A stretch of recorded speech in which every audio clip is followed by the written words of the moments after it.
खबर श्रावस्ती से, जहां पर यातायात नियमों के पालन के लिए तथा राष्ट्रीय लोक अदालत जागरूकता अभियान को लेकर यातायात प्रभारी मोहम्मद समीम व उनकी टीम लगातार लोगों को जागरूक कर रही है। श्रावस्ती जनपद के अलग अलग स्थानों पर पहुंचकर लोगों को जागरूक किया जा रहा है। इसी क्रम में प्रभारी मोहम्मद समीम द्वारा पुलिस अधीक्षक कार्यालय, रिजर्व पुलिस लाइन व अन्य सरकारी कार्यालयों में पहुंचकर लोगों को जागरूक किया गया तथा आगामी 8 मार्च को आयोजित होने वाले राष्ट्रीय लोक अदालत के विषय में भी जानकारी दी गई। श्रावस्ती जनपद के अलग अलग हिस्सों की तस्वीरें, जहां पर लगातार यातायात प्रभारी व उसके सदस्य होते हैं अधीक्षक महोदय, उसके सदस्य होते हैं उप जिलाधिकारी, अभिलिख दावा अधिकारी।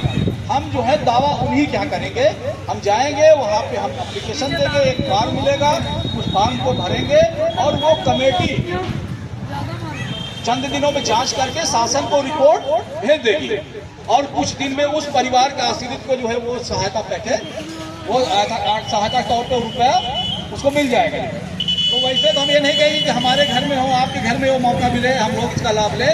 भगवान न करे, अल्लाह न करे किसी के घर ऐसा मौका है, लेकिन अगर उन्हीं कोई टाल नहीं सकता, किसी के साथ हो गया, हमारे गांव परिवार क्षेत्र जवार में हुआ है, तो हम कम से कम जानकारी रहेगी तो लोगों के बता तो सकते हैं कि सरकार की ये योजना है, इस योजना का फायदा भैया आप जो गया इसका फायदा हम लोग ले सकते हैं और ये इस कार्रवाई के बाद आपको एक सहायता सरकार से मिल जाएगा।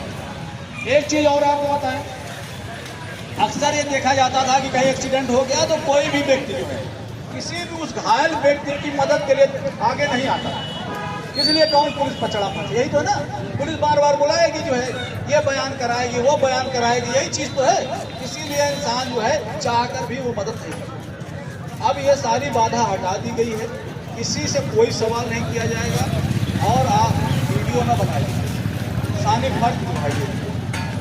सरकार ने उसके लिए भी जो है एक प्रोत्साहन धनराशि रखा है। जो भी व्यक्ति किसी घायल व्यक्ति को अस्पताल पहुंचाएगा, पहला घंटा जिसको कहते हैं गोल्डन आवर, अगर हम किसी घायल को पहले घंटे में अस्पताल पहुंचा दिए तो समझ लीजिए कि उसके बचने के 90% चांस रहते हैं। और अगर ये कौन हाथ डाले, कौन पहल करे, कौन पहल करे, कोई तो आए हमारे कोई भी हो सकता है। तो ये चीज़ जो है इसका ख्याल रखिए कि इंसानी फर्ज निभाइए। और जब आप इसको अस्पताल पहुंचाएंगे वहां आपका नाम पता नोट होगा, सरकार की तरफ से उस व्यक्ति को 5,000 रुपये का पुरस्कार मिलेगा और एक प्रशस्ति पत्र इनाम के तौर पे।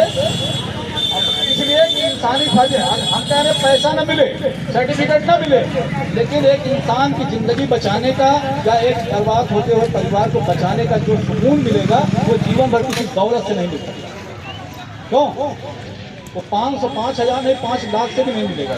जीवन भर आप अपने आप पे करेंगे, मेरी कोशिश ये बर्बाद होता परिवार बचेगा। तो अब ये ऐसी स्थिति ना है, ऐसा करेंगे ना आप लोग, कभी भी कोई घायल आपको मिले तो सबसे पहला काम छोड़ दिया आपका काम, पहले उसकी जिंदगी बचा लीजिए, काम फिर हो जाएगा। तो ये चीज़ हो गया। आपको जो है यातायात के संबंध में सुरक्षा की जो जानकारियाँ वो हमने शेयर किया। 8 मार्च 2025 को लोक अदालत के संबंध में और मैं यातायात के चार्ज में हम बनाए तो हमने की आएगी तो दूसरे मकसद से आए हैं। विषय तो वही है यातायात से संबंधित और सड़क सुरक्षा, जीवन रक्षा, वही उद्देश्य है, उसको लेके आए हैं। उसी से जुड़ी हुई कुछ चीज़ें और हैं जो गवर्नमेंट ने जो है हम लोगों के लिए जो स्कीम के लाई है उसको आप लोगों को बताना होगा। पहली चीज़ तो यही है कि ये हम लोग सुरक्षित सड़क पर चलें कैसे, उसी विषय में आपको कुछ बताया जाएगा। जैसे आप जान लीजिए जो है आजकल हमारा जिला सबसे ज़्यादा दागी हो गया है दुर्घटना के मामले। कोई दिन अब ऐसा नहीं बच रहा जिस दिन कहीं न कहीं 1-2 दुर्घटनाएं न हो, 1-2 लोग उसमें जो है शिकार हो जाते हैं, मौत के शिकार हो जा रहे हैं, हमारे बीच से चले जा रहे हैं। तो उसी से बचने के लिए सरकार ने जो है तमाम प्रचार प्रसार के माध्यम से जो है आप लोगों को जागरूक किया जा रहा है कि कैसे आप बचिए, क्या गलतियां हम कर रहे हैं वो गलतियां भविष्य में ना हो। जिन्होंने किया उसको तो वो किए हैं तो वो उससे बचें। वो 2-3 चीज़ हमने पिछली बार भी बताया था कि जो सबसे खास चीज़ है तो वहाँ आपको अगर आप थक गए हैं गाड़ी किनारे कर दीजिए और उसके बाद पानी पीजिए, चेहरे को धुलिए, कुछ देर अपने आप को तरोताजा करिए, फिर आप चलिए।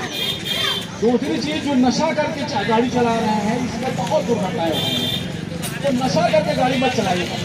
अगर पहली चीज़ तो नशा कोई अच्छी चीज़ है ही नहीं है। जो पैसा आप उसको पानी को पीने में लगा रहे हैं वो आपको आगे के लिए जिंदगी को और मजबूत करेगा।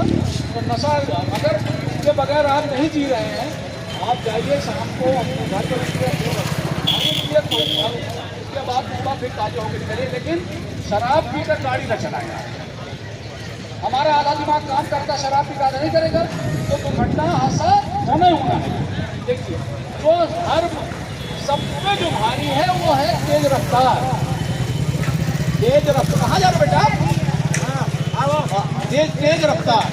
आज ये हाल है कि अगर अपनी रफ्तार पे काबू कर लें तो 80% दुर्घटनाएं उसी से बच जाएगी। आपकी रोड 40 किलोमीटर स्पीड से चलने वाली नहीं है और आप 60-70 में उड़ रहे हैं तो हादसे उसके होंगे। इसलिए आप गलत रास्ते जो है तो चयन करनी है। अगर वो नेशनल हाईवे की रोड है उसमें हम 60 की रफ्तार से चल सकते हैं और जो गांव की टूटी हुई सड़कें हैं उसमें हम 60 चलेंगे तो हमारे साथ सड़क है, टूटी सड़क है, अंधा मोड़ है, घर से भी आ रहा है, आप घर से भी गए और दोनों में एक्सीडेंट हुआ तो एक नहीं 2 आदमी उससे प्रभावित होंगे और उसमें अगर कोई मर गया, कोई घर का मुखिया मर गया तो एक पीढ़ियाँ प्रभावित होती हैं। अगर घर का मालिक मर गया तो बच्चों को परवरिश कौन करेगा? वो बुजुर्ग माँ बाप घर पे जो हमारे सहारे चल रहे हैं, वो जिनके बुढ़ापे की लाठी हम है, उनको कौन देते? एक पीढ़ियाँ पूरी प्रभावित होती है। तो मेरे भाइयों ये हमारा एक निवेदन है कि इन चीज़ों को ध्यान दीजिए, गाड़ी जरूर चलाइए लेकिन सुरक्षित चलाइए। अगर 2 पहिया आप चला रहे हैं तो हेलमेट के बगैर बाहर मत कीजिए। अगर 4 चक्के गाड़ी में आप चल रहे हैं तो सीट बेल्ट का इस्तेमाल करें। अगर लाइसेंस गाड़ी में चलाइए, कोई हादसा हो गया आपके अपराधी होने जाएगा। अगला कितना भी गलत रहेगा अगर उसके पास लाइसेंस है वो बच जाएगा, अमूमन हो जाएगा। और हमने तो ऐसे भी जब वो देखे कि 20-25 बीघा खेत जो है बिका है तब जुर्माना जमा किया गया एक्सीडेंट के बाद। कोर्ट में कहा ये जमा हम इतने बड़े राजा बाबू घर में तो है नहीं 100-200 बीघा यहाँ पे खड़ा है। रोज सुबह खोद के पानी पीने वाले ज़्यादातर हम लोग उसी नजर कैटेगरी में आते हैं, तो उससे बचिए। अक्सर देखने में आता है कि ब्लूटूथ भी लगा रखे हैं या कान के मोबाइल से बात करते हुए लोग गाड़ी चला रहे हैं, उससे आपका ध्यान बढ़ता है। वो एक तरीके से MB एक्ट का उल्लंघन भी है, कानूनी अपराध है। तो आपको अगर बहुत जरूरी है बात करना तो आप गाड़ी किनारे कर लीजिए, बात कर लीजिए, उसके बाद चलाइए।